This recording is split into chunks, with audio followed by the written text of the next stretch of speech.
There's a question.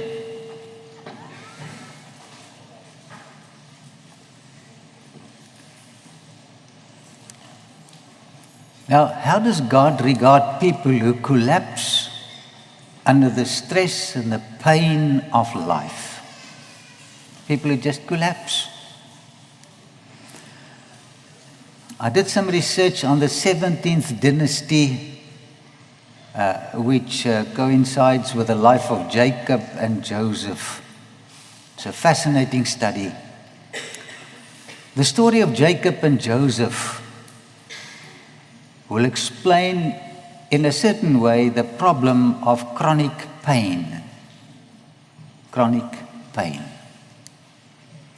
This is Hebron, a very interesting site, difficult to get there, but it's rewarding. Genesis 42:38. Their father Jacob said to them, "You have deprived me of children. Joseph is no more." What happened to Joseph? Yes, he thought he was dead.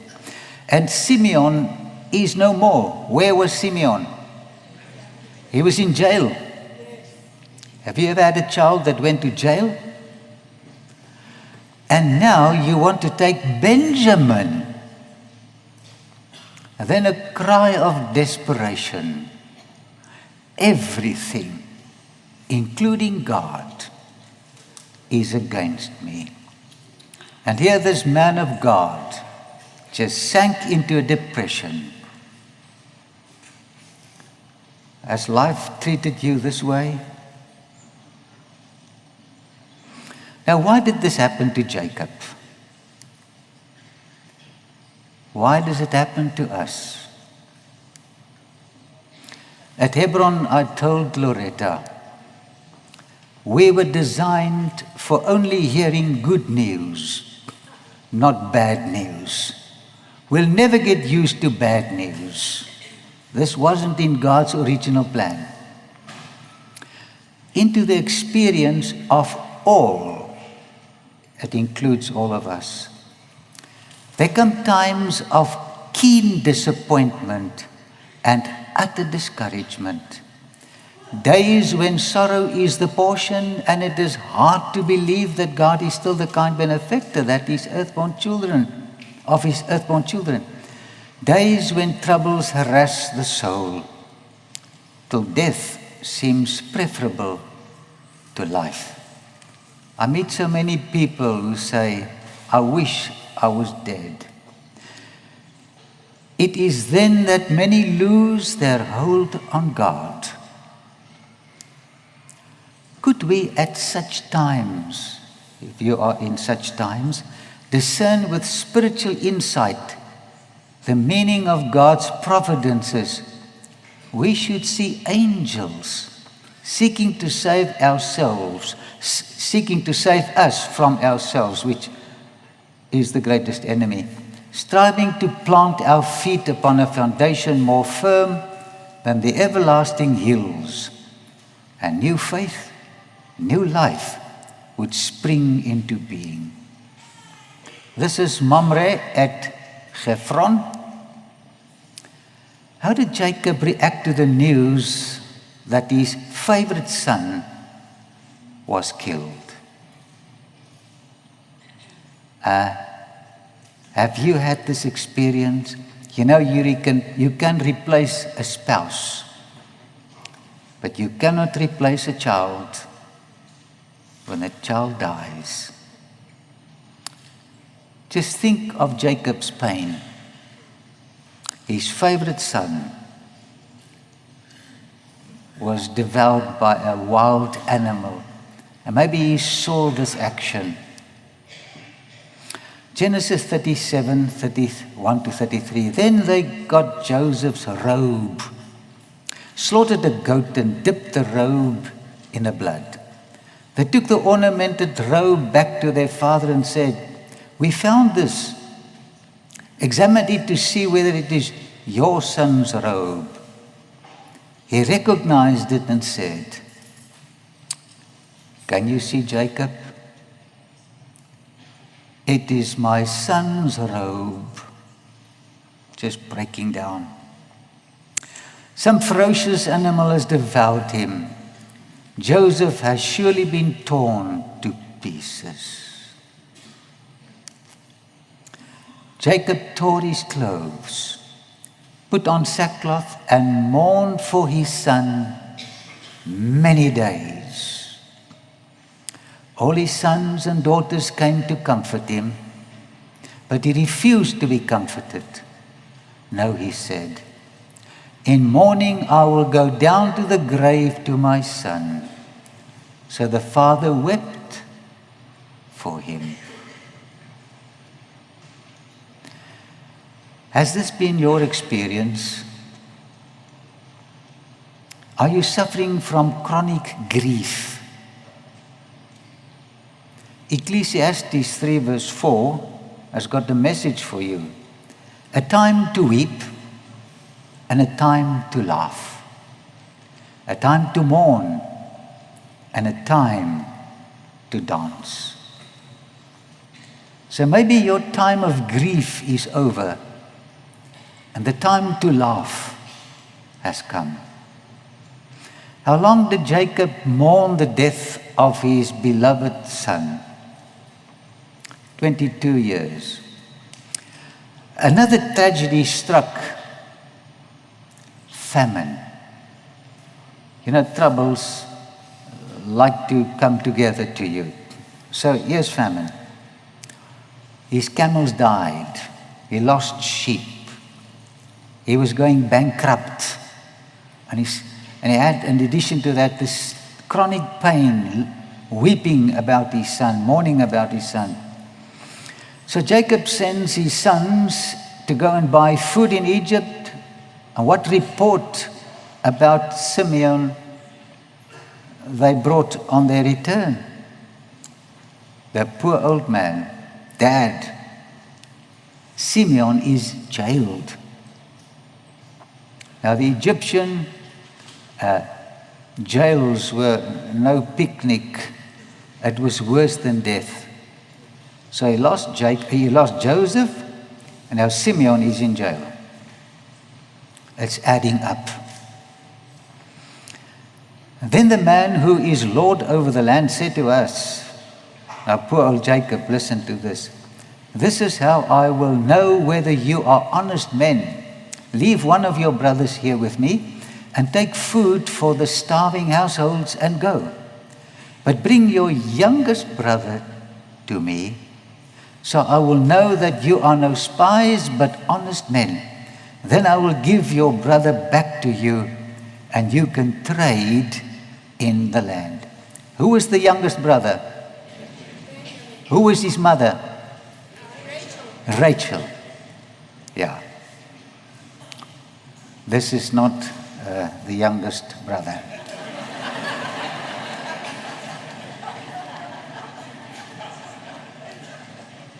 It's a joy for Walter to travel with me in the Middle East.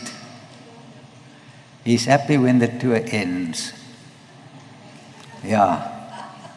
He's sitting on a camel here. You never knew that he was riding camels in the desert. This is the evidence. In anticipation of the loss of Benjamin, Jacob's grief deepened. You know, we anticipate problems and we suffer because of problems that have not come yet. We are brilliant to put grief upon grief upon grief upon us. Their father Jacob said to them, now you've got the background. You've deprived me of children. Joseph is no more and Simeon is no more. And now you want to take Benjamin. He clung on to this youngest boy. Everything is against me. He had a mental collapse. What happens to your vision when your eyes are filled with tears? You cannot focus. Now this is Loretta when she was very small. She had a doll called Takhar Sunny. That's an Afrikaans name. A takhaar means somebody whose hair stands like this. But she loved this doll. And I had a little beetle, VW, and there was a handle, and you pull the handle, and the hot air would come from the back. And while she was sleeping, takhaar Sunny fell before this hole where the hot air comes in, goes out. And when she looked at takhaar Sunny, who was all twisted, she began to cry. And the more she cried, the worse becomes the visual distortion. And this was a vicious act. She couldn't concentrate, she couldn't focus. And then I started to laugh. You know, we are sadists, hey? We laugh when somebody else is in an embarrassment. I laughed so I couldn't drive, and I had to stop. Tears distort your vision. Not only literal tears, but the tears we are weeping. How is your focus? How is your focus? Does God care about crybabies?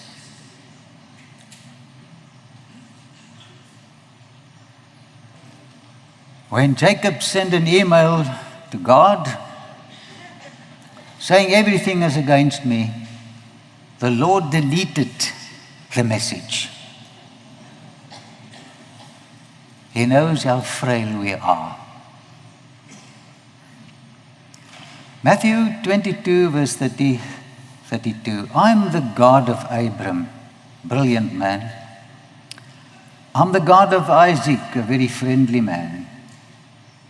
And the God of Jacob. He's also the God of the Jacobs, the weeping, hurting people. Jacob is a type of the despondent, hurting, devastating person. Joseph is a type of Christ who wipes away our tears. So let's look at the story. Here at Hebron, Jacob greeted his sons on their way to Egypt to buy grain. And when I visit these sites, I can see the old man hugging, kissing his boys. It's all he's got, his boys.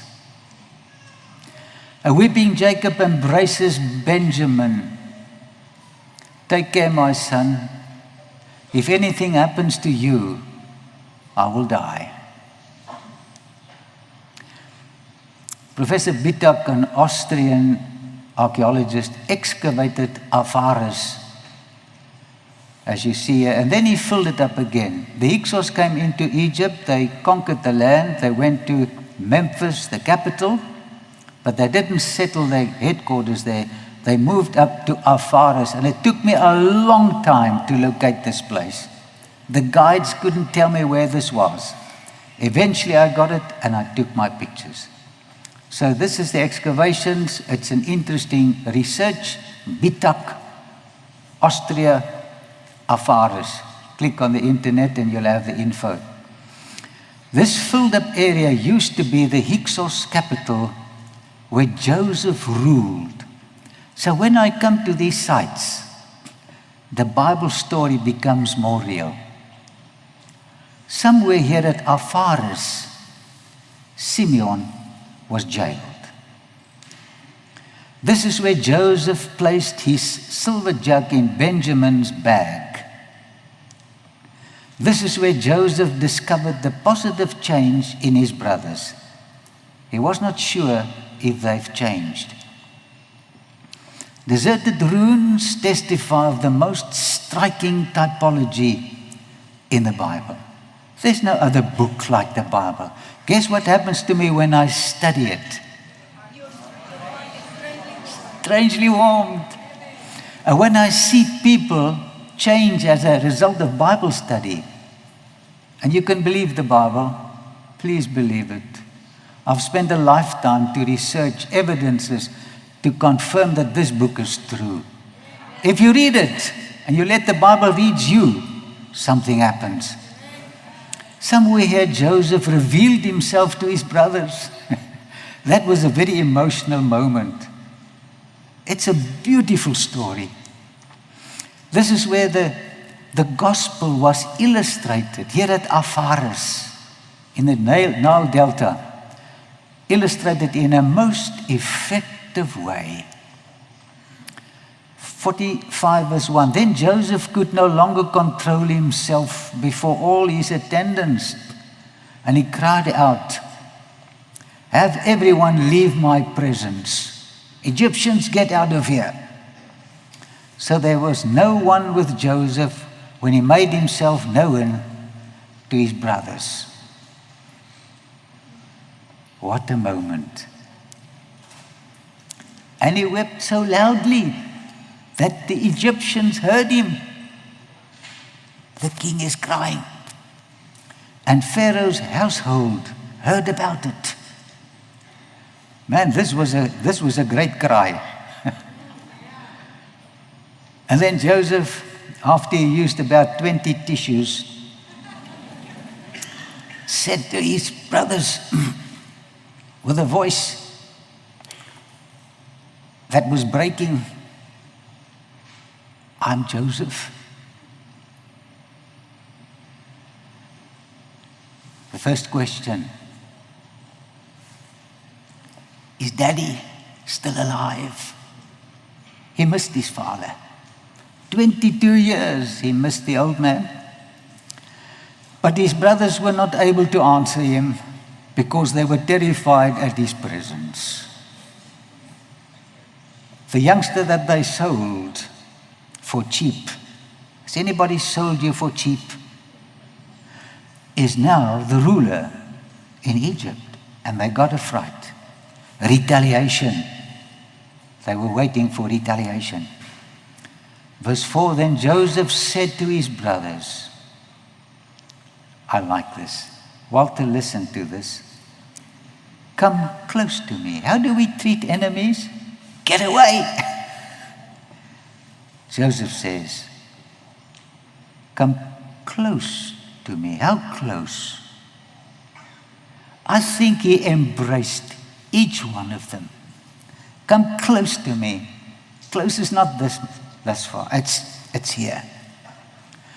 When they had done so, he said, I'm your brother Joseph, the one you sold into Egypt. Gospel sounds, come close to me, says the great Joseph. You've sold me on Calvary. I forgive you. Come close to me. I want to be your friend. Let's sing that song. What a friend we have in Jesus.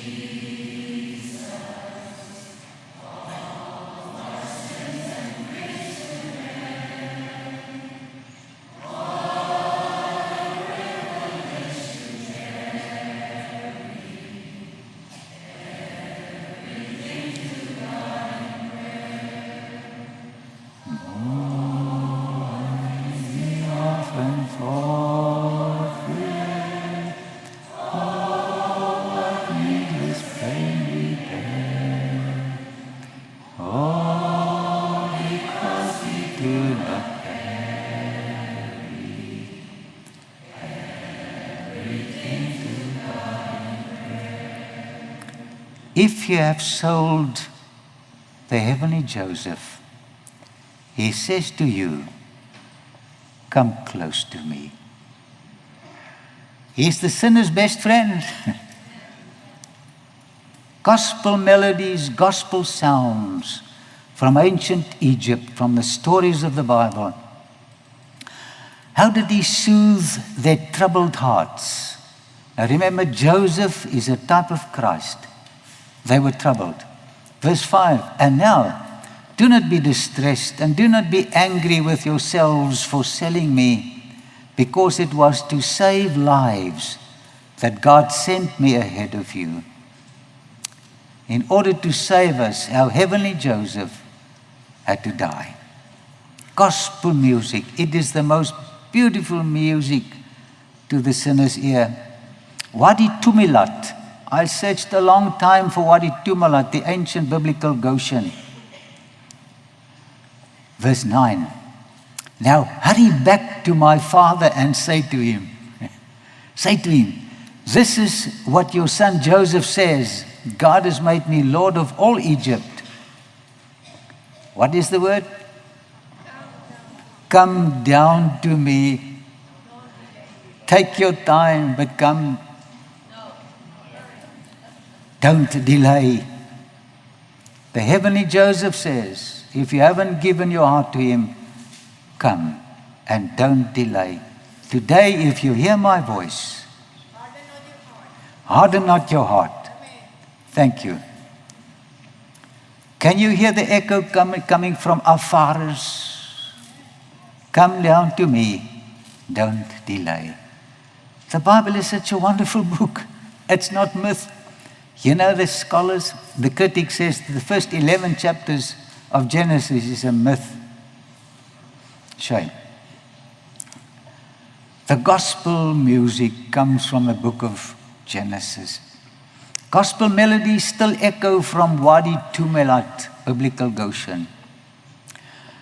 You shall live in the region of Goshen and be near me. This is the message from Joseph to Jacob. You, your children and grandchildren, your flocks and herds, and all you have, I will provide for you there. Goshen, which part of Egypt was this? The best. And our heavenly Joseph says, come, I will provide for you. I will provide for you. In the best part of the cosmos, in my presence. I'm looking forward to that day when I will look into his eyes and just say thank you for the first 10 billion years for saving me.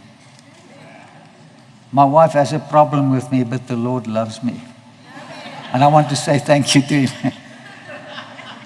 That's the melody of the book of Genesis appeal to you. Oh, it's so beautiful. There's no other book like the Bible. God is excited. He longs to be with us. Now, Jacob had a problem. He had to cross a desert to come to Joseph. How would he get to Joseph? Verse 21, Joseph gave them carts, 4x4 for desert roads. He also gave them provisions for the journey. Now, don't lose the typology here. You are Jacob. Joseph represents Christ. How can I get from here, from my misery, my chronic grief? I'm bankrupt, my camels are down. How do I get to Joseph? And how do I get to my heavenly Joseph? The Bible has got an answer to all our questions. By the way, are you facing deserts? You look at yourself and say to yourself, how will I ever get to heaven? To the heavenly Joseph. Is it possible to cross the sand dunes of temptations, trials, pain, backbiting, rejection, and eventually reach the heavenly Goshen of plenty? Is it possible? Not in your strength, but there's a Joseph who sends provisions and a vehicle to get you there. God arranged for food and transport to get us to the heavenly Goshen. Philippians 4 verse 19. And my God will meet some of your needs. All of your needs. According to his glorious riches in Christ. My Father is rich. Yes, what a beautiful song. What about their old tattered clothes? You know, poor people, you can see them. the clothes they wear. And can you imagine, poor Jacob, he was walking with the same coat for 22 years. Sandals were gone. And they had to go to Joseph, the ruler of Egypt. They couldn't appear in that type of clothes. Verse 22, to each of them he gave new clothing. Can I appear before the king in my filthy rags? No, he is providing his righteousness to meet him. Gospel melodies from the book of Genesis. Will we too receive heavenly garments? Yes. Isaiah 61:10. I delight greatly in the Lord. My soul rejoices in my God. For he has clothed me with garments of salvation and arrayed me in a robe of righteousness.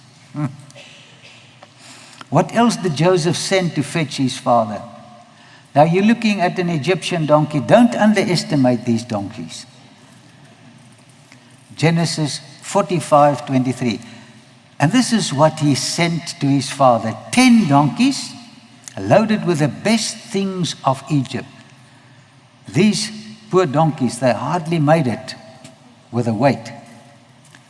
And 10 female donkeys, working a little harder, loaded with grain and bread and other provisions for his journey. Can you see those 20 donkeys reaching Jacob? Gospel melodies. He is sending you gifts and spiritual riches more than you can handle. Let's go back to Hebron. A lonely, hurting father prayed here somewhere underneath an olive tree. God of my fathers, please protect my children. And then he names them all. You also pray for your children by name. I pray especially for little Benny, my youngest son. Please. And then he shed a few tears. Bring him back safely. Bring him back safely. Are you praying for your children to come back safely? What good news did they bring their father on their return? What did they tell Joseph when they came to him? Joseph is alive. What was the bad news?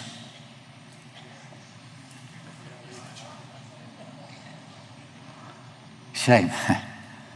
Dad, we're sorry. They had to confess. Took them 22 years. Don't wait so long. Don't wait so long. If you've offended somebody, wait not more than 22 years. This is the model. You can do it before. Don't punish yourself. This is Deir el-Bahari, built by Hatshepsut, the daughter of Thutmose, the first who built his tomb in the Valley of the Kings. And this is where Moses received his education. And there's Walter and Sonika walking towards Deir el-Bahari. Genesis 45 verse 26. They told him, Joseph, Dad, is alive. In fact, we're so proud of him. He's the ruler of all Egypt. And Jacob said, wow, that's marvelous. He was stunned. He did not believe them. In olden days, we gave people salvalatli if they faint. Have you heard the name salvalatli? Maybe you've got something else. We are more progressed in South Africa. But maybe they gave him, I don't know what, to just help the old man to get better again. You know, prolonged grief makes one skeptic. Maybe you're an old maiden who had a disappointment, and now you are scared to marry or go into a relationship again. This is just normal. Prolonged grief makes one skeptic. Are you skeptic? Herod Gephron, Jacob refused to believe the good news about Joseph being alive. He's so used to bad news.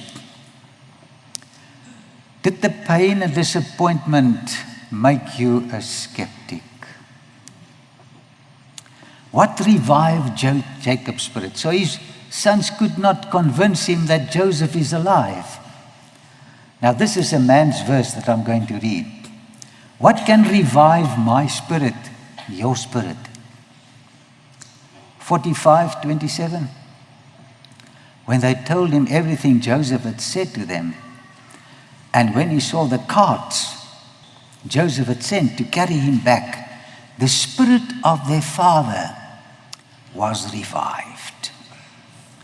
Men, when you buy a new car, what happens to your spirit?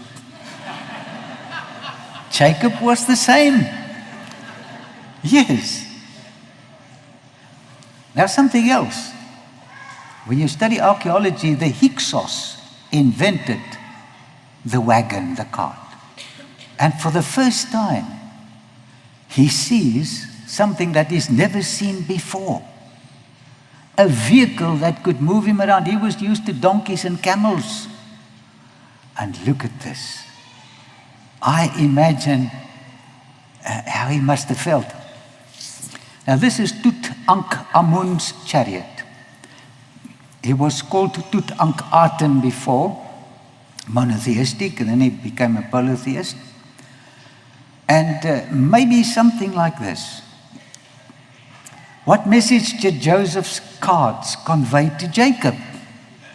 He wanted to go to Joseph, but how will I get there? Here is a vehicle, a mechanism to bring him from where he is to where he wants to be. Gospel sounds, gospel music. What takes me from my poverty, my wretchedness, to the heavenly Goshen? Dad, I think little Benjamin, the youngest, said to him, Dad,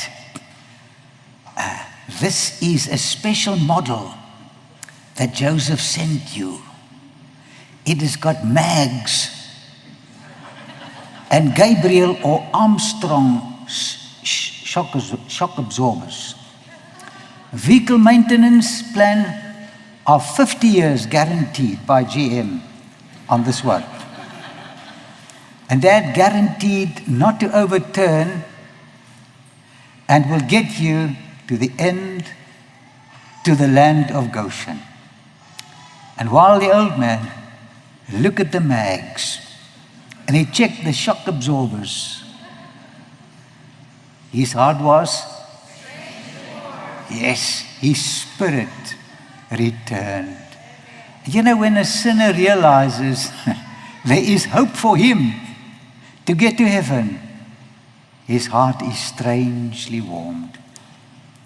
Nubkeperi in Yotef 5 was the Pharaoh during the time of Joseph. Hyksos, inventors of the chariot. So the Bible is so spot on, you know. You can trust it. But when they told him everything Joseph had said to them, and when he saw the carts, the latest model, Joseph had sent to carry him back, the spirit of their father revived. I wish I could see this. For the first time, the old man smiles, and I think he started to whistle again. Tell me, has your spirit died because of pain and disappointments? Do you long for it to revive? God has provided transportation from your grief to eternal happiness. Typology, who does Joseph represent? Yes. Who does Jacob represent? You. Yes. Have you cried? Thank you. The cart, the wagon, the chariot, what does it represent? The mechanism to take you from here to there. The gospel, the good news, euangelion, the good news. When do our spirits get revived? When we grasp this great message of salvation by faith. Jacob travels along the Nile. He's on his way to his son. Genesis 45 verse 28. And Israel said, I'm convinced my son Joseph is still alive. I will go and see him before I die. Today when you hear his voice, do not harden your heart. Now, can we describe the old man on the wagon? I think he bought a new suit called Man About Town, tie. And you know, when you grow old, the hair starts growing from your ears. I don't know why. And your eyebrows, I've got a friend, he's just horizontal. And maybe one of the grandchildren took a little scissor and start, beautifying her grandfather. Sit still, grandfather. Because he was going to Joseph, he must look respectable, and the eyebrows, and maybe he had a haircut. I don't know. But he was on the wagon. Are you on the wagon? Are you on the wagon? And he would say to Zebulon, man, can you hit the horses? I want to go a little faster. I can see the old man on the wagon. The gospel car. When a lost sinner gets onto God's wagon of grace, the hair growing out of his ears get trimmed. Our behavior change. The law kicks in, and you've got a new set of rules. You want to obey because of grace. His behavior changes. Genesis 46:29. Joseph had his chariot made ready and went to Goshen to meet his father Israel. I like this. This is the climax of the story. And try and visualize the second coming.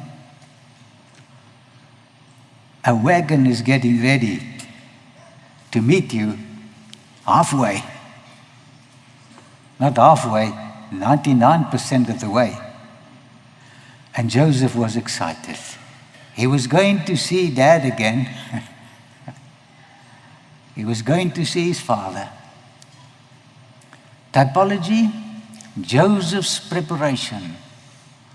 I go to prepare a place for you. John 14 is built on the story of Genesis. Jesus is almost ready to get onto his wagon of divine splendor. He's coming in all his divinity, in all the Father's divinity and splendor and glory to fetch us to heaven. 46:29, as soon as Joseph appeared before him. Now this word appear in the Hebrew is usually used when God reveals himself. So Moses wants to take us to another great meeting when we will meet our heavenly Joseph. As soon as Joseph appeared before him, he threw his arms around his father and wept for a long time. Listen, my brother and sister. When Jesus comes, he's going to throw his arms around you and weep out of gladness that you've made it. Nothing in my hand I bring, simply to the cross-eye. Saved by grace. Wadi Tumalat, ancient Goshen, where Joseph and Jacob met after 22 years of separation. What was it like? What was it like? It was the greatest display of power, wealth, and beauty in Egyptian history, because Joseph was going to meet an old man who almost died because of chronic grief. We all cry. Pain is part of life. Joseph was coming to make an end to the pain in Jacob's heart. And another Joseph is coming to make an end, a final end, to the hurt in your heart. That's typology. As soon as Joseph appeared, this is a very important word, before him, he threw his arms around his father and wept for a little while. Only used 2 tissues for a long time. We'll have time in heaven. And I believe he's going to embrace each one of you for a long time. Home at last. I'm so glad you're here. The meeting was a foretaste of second coming. There should be a word. What happened to the pain in Jacob's heart during this embrace? It disappeared. When God embraces us, the pain disappears. What is going to transpire during the second coming between us and Christ? The pain is going to disappear. You've got many questions. Why this happened to you? Why did it happen to me? It's gone. So if you want to cry, my brothers and sisters, it's going out of fashion one of these days. So cry your heart out. And God will take His great, you call this handkerchief, or what do you call it? Yes. He's going to take His great handkerchief of comfort and wipe away this strange phenomenon called pain and tears. Wipe away forever. From their eyes we will focus again. There shall be no more death, death of friendships, death of relationships. No sorrow, no crying, there shall be no more pain. For the former things have been deleted from the dictionary of heaven. You'll take 10 billion years to get use of another life, the real life. Where we are invited to leave our chevron of poverty, pain, whatever. Get onto God's wagon of grace, the gospel, the greatest joy you can bring to God's heart is to accept His invitation to come to heaven.